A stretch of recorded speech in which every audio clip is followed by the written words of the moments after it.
హరి ఓం. ప్రియపుత్రి పుత్రులారా, ఒక స్పైయింగ్ మర్మం గత 32 ఏళ్ళుగా మీ పరిశీలనకు అందేటటువంటి విషయమే. అటువంటి ఒక ముఖ్యమైన అంశం మీతో పంచుకోవడానికి ఈ వీడియో చేస్తున్నానండి. డ్రామోజిగాడు బాటసింగారం దగ్గర ఆర్ఎఫ్సికి తరలింపబడకముందు, తరలిపోకముందు సోమాజిగూడ ఈనాడు ఆఫీసు అదే ప్రాంతంలో జూబ్లీ హిల్స్లోనో ఎక్కడో వాడి కొంప ఉండేది. అప్పట్లో 1993 లేదా 92 నాకు సరిగా జ్ఞాపకం లేదు. మొత్తానికి వాడి నెట్టు, ఈమెయిళ్ళ గుట్టు, ఆ రహస్యపు జుట్టు పివి నరసింహారావు ప్రధానిగా ఉండగా ఆయన చేతికి చిక్కినందునే అప్పుడే మొదలైంది ఈ మెదళ్ళ ఆయుధాలుగా యుద్ధం.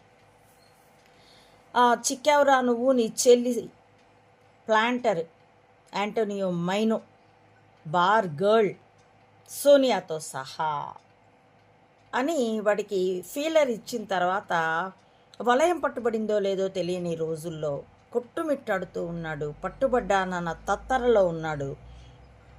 ఆ రోజుల్లో ఒకసారి వాడి పేరు సాయన్న ఏదో ఉండింది, సాయన్న నాకు గుర్తుండి, ఒక ప్రముఖ నక్సలైట్. ఇప్పుడు రామకృష్ణ ఎంత ప్రముఖుడో అంత ప్రముఖ నక్సలైట్. మరి ఏ చర్చల కోసం సోమాజీ కూడా వచ్చాడో, ఏ చిక్కావురా నీ జాగ్రత్తలు చెప్పించుకోవడానికి వచ్చాడో, చర్చల నుండి బయటకు వచ్చిన తర్వాత దొడ్డిదారిన వచ్చి ఉండాలి వాడు. ఎందుకంటే సోమాజీ కూడా ఈనాడు ఆఫీస్ వెనకాల వాడి శవం, ఎన్కౌంటర్ చేయబడినటువంటి ఆ నక్సల్ ప్రముఖుడి శవం ఒక దున్నపోతుతో ఈడ్చే బండి, ఒక దున్నపోతే ఉంది, 2 కూడా లేవు, ఆ బండి మీద ఆ శవం పడేసి ఆ క్లిప్పింగ్ డిడి వార్తల్లో వార్తాంశము చూశానండి. ఈనాడు సోమాజీ కూడా ఆఫీస్ వెనకాల ఎన్కౌంటర్ జరిగింది అని. ఎంత తత్తరపడ్డాడో కానీ డ్రామోజీ. ఆ తర్వాత కొద్ది రోజుల వ్యవధిలో పబ్లిక్ గార్డెన్స్లో ఘంటసాల వారి విగ్రహావిష్కరణకి హాజరైనాడు. అదే తొలిసారి పబ్లిక్కి ఆ డ్రామోజీరావు అన్నవాడి ముఖం ఎలా ఉంటుందో తెలిసింది.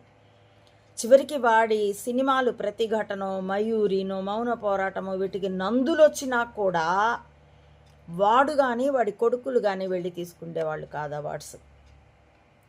వాళ్ళ తరపున కార్యనిర్వాహక